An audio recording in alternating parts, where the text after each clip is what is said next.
রাজ্যের অন্যতম পর্যটন কেন্দ্র দীঘায় রাজ্যের বিভিন্ন জায়গা থেকে প্রায় প্রতিদিনই হাজার হাজার পর্যটকদের আগমন হয়। বিভিন্ন জায়গা থেকে যে সকল পর্যটকরা আসেন তাদের মধ্যে রয়েছেন সিউড়ি এবং পার্শ্ববর্তী এলাকার বাসিন্দারাও। এবার এই সকল বাসিন্দাদের জন্য সুখবর, কেননা সিউড়ি থেকে দীঘা, দীঘা থেকে সিউড়ি একটি এসি বাসের যাত্রা শুরু হলো বৃহস্পতিবার। সিউড়ি বিধানসভার বিধায়ক বিকাশ রায় চৌধুরীর হাত ধরে এই বাসের শুভ সূচনা হয়।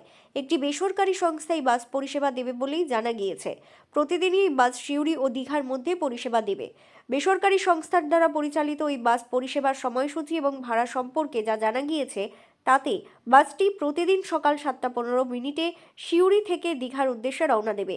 একইভাবে দীঘা থেকে আরেকটি বাস সকাল 7:15 সিউড়ির উদ্দেশ্যে রওনা দেবে। বাসের ভাড়া যাত্রী পিছু 600 টাকা।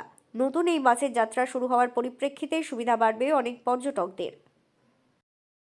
এসি বাস যেটা আমরা ভেবেছিলাম এবং যেটা কবে আমরা শুরু করতে পারব, এবং এটা রিয়ান ট্রাভেলসের পক্ষ থেকে তারা আমাদের এই সংযোগটা তারা করেছে,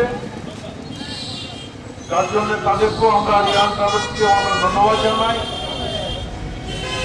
যে সিউড়ি শুধু নয়, বীরভূমের বিভিন্ন প্রান্তের মানুষ সিউড়ি থেকে দীঘা যাওয়ার একটা সুন্দর বাস যাওয়ার এবং আসার উপায় পাচ্ছে।